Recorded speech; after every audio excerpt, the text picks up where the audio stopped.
Weekly once നിങ്ങൾ use ചെയ്തിട്ട് പിറ്റേന്നുള്ള ദിവസങ്ങളിൽ നല്ലപോലെ സ്കിന്നിന് ഒന്നല്ലെങ്കിൽ ബാരിയർ ക്രീം യൂസ് ചെയ്യാം. സെറാവയുടെ ബാരിയർ ക്രീംസ് ഉണ്ട്. അല്ലെങ്കിൽ നിങ്ങൾക്ക് മോയ്സ്ചറൈസർ മാത്രം പിന്നീടുള്ള രാത്രികളിൽ ഇടാം. റെറ്റിനോൾ യൂസ് ചെയ്യുമ്പോൾ ഞാൻ ഈ പറഞ്ഞ പോലെ സാൻഡ്വിച്ച് മെത്തേഡ് യൂസ് ചെയ്യുക. വേറെ പ്രത്യേകിച്ച് ആക്റ്റീവായിട്ടുള്ള ഇൻഗ്രീഡിയൻസ് ഒന്നും ആ ദിവസം യൂസ് ചെയ്യരുത്. അപ്പോൾ ഈ ആക്റ്റീവായ ഇൻഗ്രീഡിയൻസ് നിങ്ങൾ യൂസ് ചെയ്യരുതെന്ന് പറഞ്ഞല്ലോ. റെറ്റിനോൾ ഇട്ടിട്ട് അപ്പോൾ തന്നെ നമ്മൾ AHA BHA അടങ്ങിയിട്ടുള്ള പ്രൊഡക്ട്സ് ഒന്നും സ്കിന്നിൽ യൂസ് ചെയ്യരുത്. ഇപ്പം നമ്മൾ കാണാറുണ്ട് ഒരുപാട് എക്സ്ഫോളിയേറ്റിംഗ് ആയിട്ടുള്ള സീറംസും കാര്യങ്ങളൊക്കെ ക്ലബ് ചെയ്ത് യൂസ് ചെയ്യണവരുണ്ടാവും അല്ലേ.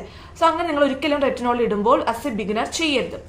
ഓൾറെഡി റെറ്റിനോൾ നമ്മുടെ സ്കിൻ ടേൺ ഓവർ കൂട്ടുകയാണ്, എക്സ്ഫോളിയേഷൻ നടക്കുകയാണ്. അതിന്റെ കൂടെ നിങ്ങൾ വേറൊരു എക്സ്ഫോളിയന്റ് കൂടി ഇടുകയാണെങ്കിൽ it's too much for the skin. അപ്പോൾ അങ്ങനെ ചെയ്യാണ്ടിരിക്കുക. ഇതൊക്കെ നിങ്ങൾ ഫോളോ ചെയ്യുകയാണെങ്കിൽ ഒരു പരിധി വരെയല്ല നല്ല രീതിയിൽ നിങ്ങൾക്ക് സ്കിൻ ഇറിറ്റേഷൻസ് ഒഴിവാക്കാം. റെറ്റിനോളിന്റെ ബെനിഫിറ്റ്സ് 100% നിങ്ങൾക്ക് സ്കിന്നിന് കിട്ടുകയും ചെയ്യും കേട്ടോ. ഇനി റെറ്റിനോൾ യൂസ് ചെയ്യുമ്പോൾ പർജിങ് വല്ലൊരു കാര്യം നമ്മൾ എപ്പോഴും കാണാറുണ്ട്.